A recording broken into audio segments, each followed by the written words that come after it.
Sveiki, Ini televizijos eteryje nauja laida Mokomės kartu. Laida skirta mokiniams, mokytojams, tėvams ir žinoma mokyklų administracijai. Jeigu bent vieną kartą susimąstėte apie kitokią, geresnę mokyklą, likite šį pusvalandį drauge. Ši laida skirta ir tiems, kurie svajoja apie pokyčius, ir tiems, kurie jau džiaugiasi jų įgyvendinimu. Projekto Darni šeima ir tvari mokyklos bendruomenė ateities Lietuva atstovai teigia, kad tik kartu mes galime daugiau. O kaip? Ir kviečiame mokytis kartu 2 kartus per mėnesį per Ini televiziją. Laidose ne tik bus pristatomos projekto veiklos. Apie jas kalbės lektoriai, jau pradėję prasmingą kelionę po Lietuvos mokyklas. Patirtimi dalinsis ir į projektą tik neseniai įsijungę mokyklų bendruomenių nariai ir savo svajonių mokyklą jau kuriantieji. Mums svarbu išgirsti, apie kokią mokyklą svajojate jūs. O pirmiausia, pasiklausykime, kokiųgi troškimų turėjo parodos mokykla 2012 dalyviai bei lankytojai.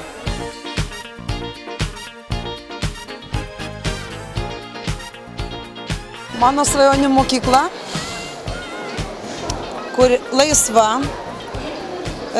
kurioje jaučiasi laimingi ir suaugusiai, ir vaikai, ir spalvinga mokykla, kad tada, kai saulė danguje nešviečia, mokyklos viduje jinai šviestų. Tokia, kurioje būtų iš tikrųjų vaikams labai gera būtų ir jie norėtų kiekvieną dieną sugrįžti iš tikrųjų į tą mokyklą. Na, be jokios abejonės, ta prasme, turbūt traukia technologijos įvairios mokinius, įdomus dalykai. Kas turėtų pasistengti, kad mokykloje būtų įdomu ir gera? Na, čia aišku didelę iniciatyvą turėtų rodyti mokytojai, nuo jų viskas priklauso. Aišku ir nuo mokyklų vadovybės ir ta grandinė turbūt eina iki švietimo ministro. Tai šitoje vietoje čia pagrindas. O tėvai, vaikai? Be jokios abejonės, bet vis tiek atneša į mokyklą naujoves tie, kurie moko, tie, kurie vadovauja tom mokyklom. Gali ir vaikai, ir tėvai įdėti savo indėlį. Kaip tu įsivaizduoji mokyklą, kurioje būtų tau geriausia mokytis? Tokia, kokia aš ir esu. Tai tada papasakok apie savo mokyklą, jeigu tavo mokykla yra svajonių mokykla. Kad aš lankau būrelį, keramikos ir Vilnos, jau daug ką nusivėliau iš Vilnos ir daug ką nusilipdžiau iš keramikos. Ir mano mokyklai, kad mes trečiadieniais einame į baseiną. O pamokos kaip vyksta? O pamokos, įdomiai. O žaidimus žaidžiate per pamokas? Per pamokas taip, bet lauke dažniausiai. Tai net per pamokas į lauką išleidžia? Ne, ten visi įeina iš lauko, net ir mokytojas.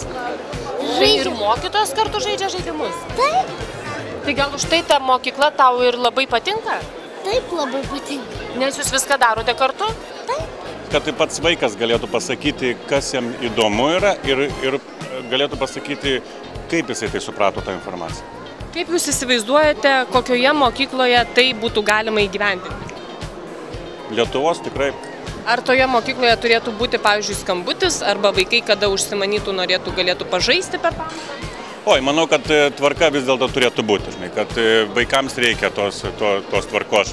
Negali būti visiškai, kaip čia, palaida bala. Pirmiausia, su kitais vaikais kokie santykiai, su mokytojais, mokytojų tarpusavio santykiai, žinokit, irgi veikia. Tėveliai? Tėveliai, tai va dabar kaip man atsakyti, ar kaip mamai, ar kaip pačiai, kaip mamai. Žinot, tėveliai paprastai, šiais laikais yra tokie, sakykime, pažengę, supranta, ko jie nori iš mokytojo, ar ne, ir tuos reikalavimus garsiai išdėsto. Ir tai yra teisinga, nes vis tik tai mūsų brangiausias turtas yra vaikas. Ir aš palaikau tokius tėvelius, kurie domisi, kurie ateina, kurie, reikalauja kitą kartą, žinot, gal ir, sakyčiau, truputėlį daugokai, bet taip turi būti. Jie turi domėtis, jie turi norėti žinoti, kas vyksta toje mokykloje su jų vaiku. Apie mokyklą, kurioje gera visiems, o svarbiausia vaikui svajoja be ne kiekvienas. Tik tą gerumą įstaigoje visi supranta skirtingai. Netikite, kad galite ką nors pakeisti be reikalo. Projekto, kurį draugės su partneriais įgyvendina Lietuvos tėvų forumo atstovai, pasirengę padėti sudėlioti prioritetus ir susitelkti. Šį kartą projektą ir jo veiklas pristato lektoriai, kuriuos galbūt jau girdėjote kalbančius ir savo mokyklose, o gal jie dar tik ruošiasi pas jus atvykti.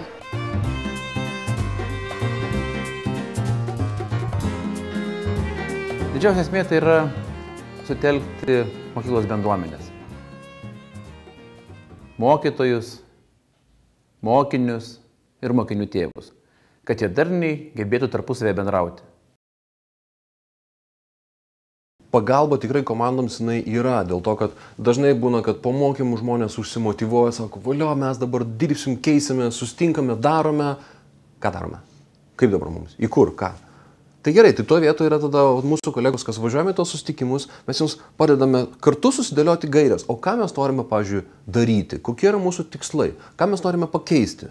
Kokie bus mūsų pirmieji žingsniai, pavyzdžiui, šioje mokykloje? Ar mes pradėsime nuo to, kad kartu su mokiniais sukursime, nežinau, jaukų kampelį, kur pasistatysime sėdmaišius ir tai bus mokinių pirmas projektas, kurie įgyvendino kažką realaus savo? Ar mes pradėsime nuo rūpinimosi mokyklos, tarkim, valgykla, kas yra visiems labai svarbu maitinimas, o gal mes eisime daugiau santykių su mokytojais, keičiant kažkokių tai dalykų patį ugdymo procesą, ar ne, siūlant pritaikyti tokias metodikas, arba palaikant mokytojus jų taikymę. Tai yra tų tėvų, mokinių ir mokytojų grupelių susiformavusių tikslų išsikėlimas ir kelio susidėliojimas per coachingo procesą, kelio susidėliojimas, kaip tai galima būtų realizuoti. Kad jiems taptų aišku, jog iš savo energijos ir motyvacijos yra aiškus kelias, kur mes ją nukreipiame, ką mes tą padarome. Paskui, jeigu aišku, eina priežiūra, kurioje tai stringa, gali būti, kad motyvacija dingsta, kažkas tai ten konfliktas įvyksta, mes visi esame žmonės, visi esame egoistai, tai kažkur pradeda būti skirtingos tenais ambicijos, kas čia svarbesnis, kieno tenais nuomonė išgirsta, neišgirsta. Vėlgi važiuoji, tada padedi per tuos sunkumus pereiti komandai, susiformuoti, susiklijuoti. Daug tų procesų yra. Projekte numatyta aplankyti beveik 300 mokyklų. Netoli 6000 tėvų. Susitikimuose su mokinių tėvais per paskaitas mes kviesime susimastyti apie visų mūsų patį brangiausią turtą, apie vaikus. Susimastyti, ką mes darome dėl jų, ką mes galime padaryti. Ir ar mes viską padarome. Tai paskaitos tikrai labai stipriai pastiprins tėvus. Kartu mes kviečiame tas paskaitas ir dalyvauti ir mokytojus, nes vien tik tai tinkamai išmankštinę tėvus nepasieksime tos darnos, kurią pasiektume kartu bendruose mokymuose su mokytojais. Per tam tikras praktikas jie labiau pažįsta vienas kitą ir kartu labiau susibendrauja. Ir veikia kartu. Labai svarbus dalykas, kad po tų mokymų mes jiems pasiūlome steigti kiekvienoje mokykloje ar bent tame regione saviugdos klubą. Saviugdos klube mokyklos bendruomenė, tiek mokytojai, tiek mokiniai, tiek tėvai galės gvildenti jiems rūpimus klausimus.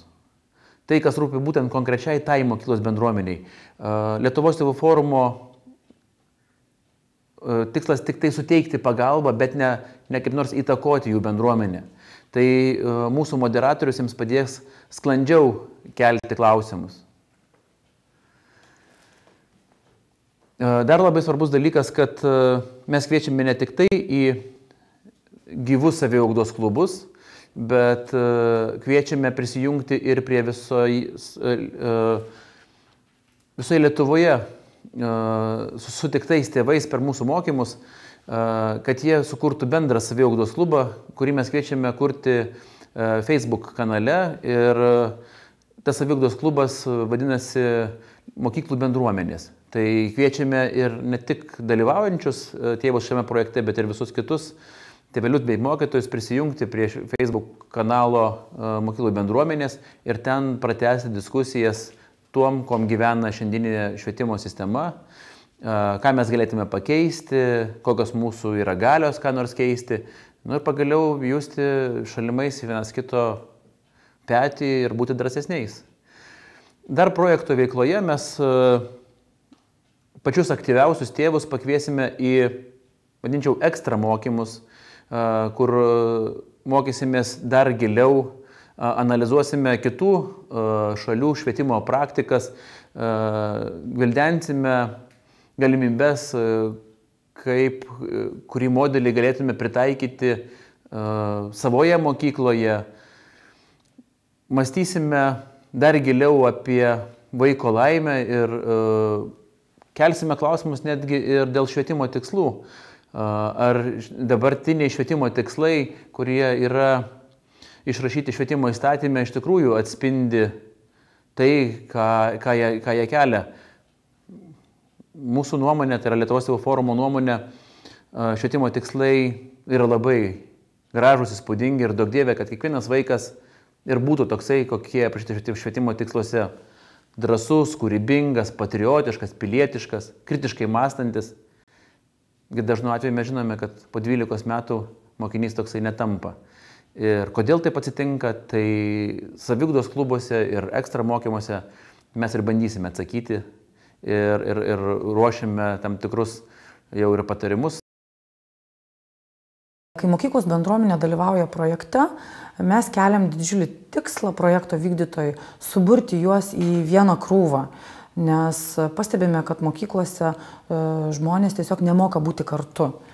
Ateina, išsiaiškina kažkokius niuansus, išsisprendžia problemas ir išeina. O tiesiog būti kartu, gerti kartu arbatą, diskutuoti apie tai, kas yra aktualu šiandien. Tai yra labai svarbu. Todėl vienas iš tikslų tiesiog sudaryti sąlygas, malones, pasibūti mokytojams, tėvams ir mokiniams kartu. Taip pat labai svarbu kelti klausimą, kas yra už ką atsakingas mokyklose. Ir tėvai su mokytojais labai dažnai dalinasi atsakomybę ir praleidžia vaiką. Todėl mes savo mokymų metu sudarome situacijas, kai atsakomybę prisiema mokiniai, mokytojai ir tėvai. Tam tikslui mes klausėme, kokie yra vieni kitų lūkesčiai. Mokiniai kažko tikisi iš mokytojų ir tėvų, tėvai kažko tikisi iš vaikų ir mokytojų, o mokytojai kažko tikisi iš vaikų ir tėvų. Ir tuos lūkesčius reikia suderinti, reikia susikalbėti ir prieiti bendro konsensuso, kad įvyktų kažkoks pokytis. Tai mūsų mokymų metu tai labai puikiai pavyksta mokyklų bendruomenėms ir jie juda į priekį. Iš vienos pusės yra taip, yra bendras darbas, toksai priežiūra, moderavimas tų grupių, iš kitos pusės yra mokymai numatyti. Kitoms grupėms, kurios jau yra pasirengusios skirti daugiau savo laiko energijos, tai jau bus kelių dienų seminarai, kaip sakiau, per kuriuos jie galės iš tikrųjų ant savęs išbandyti, kas yra tie kitokie ugdymo metodai. Ką reiškia asmenybės pokytis, ką reiškia emocinio intelekto ugdymas ir kokį tai naudą duoda man, žmogui, suaugusiam gyvenime, kokius pokyčius tai sukuria ir kaip tai galima daryti savo vaikui ar savos mokyklos erdvėje. Pažiūrėkime, kas tėvams skauda ir ko tėvai nori. Iš vienos pusės jums skauda ir klausimas yra, kokį gyvenimą mano vaikas turės, ar ne? Kuom jisai taps? Jam pasiseks ar nepasiseks, jisai bus laimingas ar ne? Jam norisi, kad jo vaikas būtų laimingas dabar mokykloje, ateityje. Ir jeigu mes galime eiti per tas aktualijos, kurios tėvams ir mamoms tą dieną jau rūpi, tik tai ta diena gal dažniausiai būna jinai pamiršta, nes nespėjame, bėgam, paskui susimąstys apie savo vaiko ateitį, gerbuvę, apie mūsų santykius nuostabius ir panašiai. Tai, bet tiek, tai pasąmonėje sėdi klausimai. Jeigu mes juos iškeliame, tai iš karto žmogui jau jie yra aktualūs. Ir va tada mes apie juos ir galime šnekėti. Žinai, ar mes viską padarome, kad užtikrinti, jog mano vaikas užaugtų ne vien tik tai su daugeliu žinių, bet kad užaugtų tokia asmenybė, kokios mes ir norime matyti. Ir tada iškeliam klausimą, o ką reikia daryti, kad vaikas galėtų tam būsimame pasaulyje išgyventi? Tai yra aktualu, tai turbūt beveik visiems yra aktualu. Ir kai mes nuo to pradedame, tada ir kyla poreikis. Mąstyti, kaip čia galim būtų ką nors daryti, kaip daryti tos pokyčius ir kokius ir ką. Ir va tada jau galim šnekėtis apie techniką, ką mes galim nuveikti. Dažnai jie į seminarą ateina su didelė dozė skepsio, o išeina laimingi. Laimingi, galėję sugrįžti mintimis pas savo vaiką, sugrįžti į tai, link ko jie ėjo visą gyvenimą, bet buvo truputėlį pasiklydę. Paskaitų metu mes nemokiname gyventi tėvų. Mes dalinamės praktiką. Kad kiekvienas tėvas atrastų savyje tas sėklas, kurias kadais pasėja, bet pamiršo jas puoselėti. Tai ką konkrečiai veikia susitikimo metu dalyviai? Susitikimo metu dalyviai dirba darbo grupėse, rateliuose, susėdę, po 10 gvildena lektoriaus užduotus klausimus, užduotis ir bando patys atrasti atsakymus, ko reikia, kad mokykloje mokytojai mokintų mokinius ir būtų laimingi, kad tas procesas būtų malonus ir kad mokiniai mokintųsi taip pat jausdami malonumą mokintis ir džiaugtis gyvenimu. Nori pakeisti pasaulį, pakeisti save, nori duoti savo vaikui kažką, tai klausimas, ar tu pats tai turi. Jeigu nori, kad tavo vaikas gebėtų svajoti, gebėtų savo gyvenimą kurti tokiu, kokiu jisai pats nori būti, tai klausimas, ar tėvas arba mama, ar jis yra pavyzdys. O jeigu jisai nėra tokiu pavyzdžiu, tai gal net ir nebūdamas pavyzdžiu, jis tiek gali padėti vaikui tai atrasti. Savo unikalumą, savo pašaukimą, savo kelią. Tarkim, čia mes įmame vieną tik tai iš tų galbūt aktualių klausimų. Kokios yra veiklos? Viena iš tų veiklų yra tai, kad susitikinėjame su tūkstančiais tėvų per beveik visas mokyklas važinėdami. Ir galbūt tikslas tų kelių valandų mūsų susitikimų yra tiesiog aktualizuoti, kad ar mes, tėvai ir mamos, padarome viską vardan savo vaikų. Nes esminis dalykas yra, kad mokykla kinta tada, kuomet mokytojai eina kartu su tėvais, kuomet jie bendradarbiauja. Dažniausiai pas tėvus būna tas, kad aš vaiką atidaviau, mokytojai gauna už tai atlyginimą, tegu jie vaiką tą ir rugdo, žinai. Aš ateisiu į tėvų susirinkimą tada, kai mano sūnus išdauš langą, arba tenais duktė, nežinau, ką nors sulaužys, ir dar pažymius, aišku, patikrinu, ir dar, gerai, kalėdinį renginį aš ateisiu. Jei aš tiek dalyvauju, aš esu super tėtis. Ar to tikrai užtenka? Tiek dėmesio, tiek laiko skiriama mokyklai ir ugdymui. Tiek daugiausiai yra žmonės, tiek laiko skiria. To neužtenka, mokytojai sako, jo, mes norime daryti, mes norime keisti, mes žinome tas. Daug mokytojų žino visas puikiasias metodikas. Vienokia ar kitokia, nesvarbu, kokiais martais mes tai vadinsime. Tačiau problema būna, kad tėvai to neišmanydami, nesuvokdami, kad, tarkime, tas pats mokymas jisai gali ir turi vykti per patyriminį ugdymo procesą, kas gali atrodyti kaip žaidimas. Bet tas žaidimas jis turi daug gilesnį ir daug didesnį mokymosi prasmę, negu kad stovėjimas ir informacijos perteikinėjimas. Mokytojai tai pradeda taikyti, jie daro užduotis, jie daro procesus, kuomet mokiniai patys grupėse atranda, diskutuoja, ginčiasi ir išmoksta tos pačius dalykus, ką mes mokinamės istoriją per lietuvių kalbą ar per kažką kitką, bet tai vyksta kitokia forma. Grįžta vaikas namo ir pasakoja tėčiui, kaip buvo faina, mes ten šiandien žaidėme, mes ten darėme tą, bėgiojame, tėvas galvoja, palauk. Jūs tenais žaidėte, o tai kada tu čia mokinsies, kada man pažymius atneši, nes aš noriu, kad tu ten būtum, nežinau, dantų technika, žinai. Kaip tu man įstosi? Baisu, tada pagalvojus, reiškia, jau tėvas arba mama turi sampratą. Mano vaikas turi įstoti štai ten ir ten, nes mano kaimynam reikės parodyti, žinai. Tai vėl jau yra vaiko žlugdymas. Taip, iš tos meilės noriu savo vaikui gerbūvio ateities, aš jį žlugdau neleisdamas jam pasireikšti, neleisdamas atrasti savęs. Tai tų labai daug yra niuansų, kas yra susiję apie tėvų ir vaikų santykį, tėvų ir mokytojų santykį. Vėl mes to trikampį, žinai, dėliojame. Yra mokytojas, yra tėvai ir yra mokiniai, kad jie būtų kaip lygiaverčiai partneriai tų vaikų ugdymo procese, tos naujos kartos ugdyme. Labai svarbu nerūpestingas laikas su vaikais. Mes taip pat organizuojame bendruomenių telkimo renginius, su naktiniais kino seansais, kur tėvai su mokytojais žiūri kažkokį prasmingą filmą vakare, vaikai žiūri prasmingą jiems skirtą filmą vakare, su daug žaidimų, su buvimu lauke. Mes į mokymus pasikviečiam savo bičiulius iš Lietuvos tėvų forumo, kurie nėra tiesioginiai vykdytojai projekto, bet jie organizuoja įvairiausius žaidimus, kas ypatingai telkia bendruomenę. Taip pat ieškome bendruomenėje tų aktyvių žmonių, kurie šoka, dainuoja ir jie taip pat pagyvina tą renginį patys. Vadinasi, mes neateinam nieko nepamokinam, tiesiog sudarom puikias sąlygas peržiūrėti dar kartą savo žmogiškosius resursus mokykloje, kad galima būtų pasiekti tam tikrų pokyčių. Mokymų dalyviams mes dažnai užduodame klausimą, su kuo asocijuojasi mokykla. Mokytojai klausime, su kuo asocijuojasi atėjęs netyčia, netikėtai tėtis arba mama į mokyklą. Taip pat tėvų klausėme, ką reiškia, kai skambina klasės auklėtoja, koks jausmas apima. Bendra tendencija stebima, kad visiems kirba mintis, kažkas nutiko. Mes skatiname keisti šią nuostatą, kad galėtų žmonės vieni kitais džiaugtis. Jeigu skambina tėtis klasės auklėtojai, nebūtinai kažkas nutiko, tiesiog gal kažkokį turi gerą pasiūlymą. Ir taip pat skatiname mokyklas kurti aplinkas, ateiti tėvams į tas mokyklas, ne tik spręsti problemas, bet tiesiog įgyvendinti tam tikrus pokyčius, inicijuoti tam tikras veiklas. Nes kartu mes galime daugiau.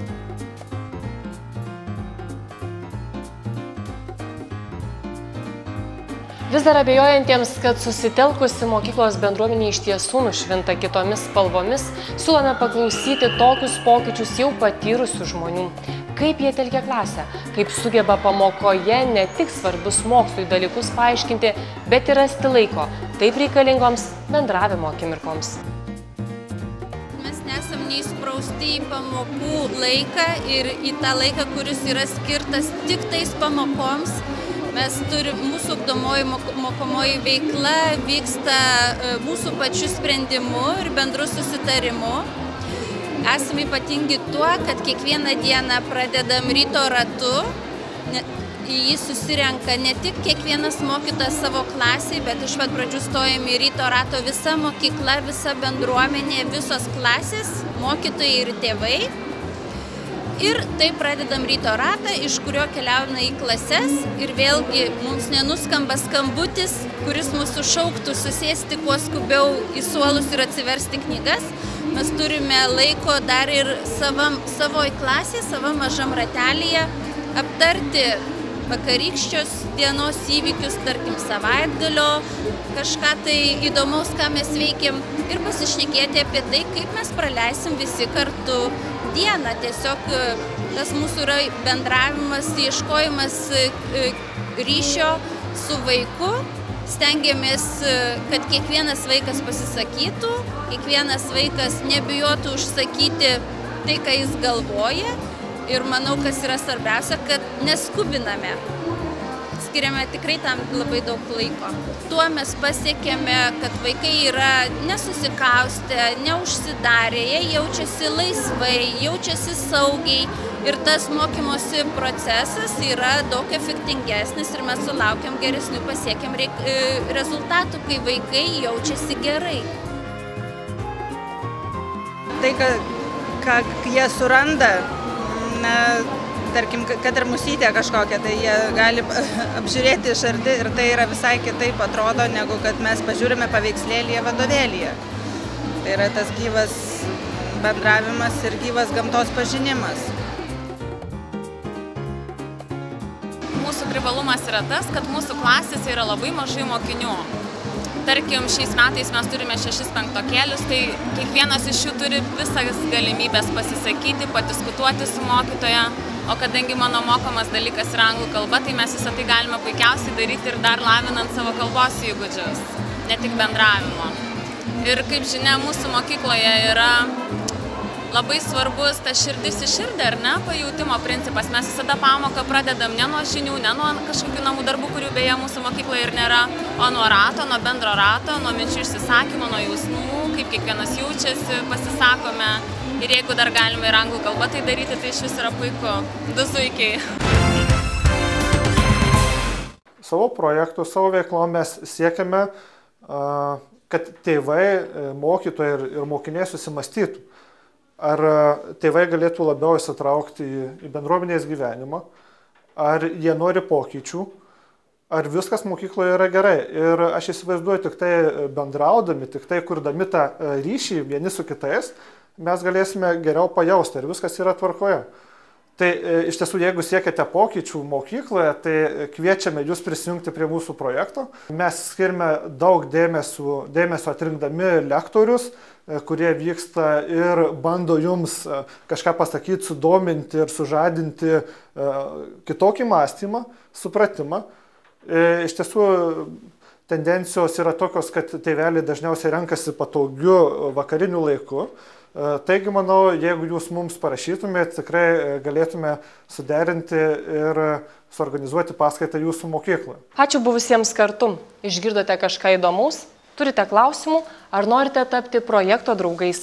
O gal tiesiog pasidalinti mintimis apie norimus ar jau įgyvendintus pokyčius? Būtinai rašykite mums. Laidos elektroninio pašto adresą matote ekrano apačioje. O aš sakau, iki pasimatymo kitoje laidoje.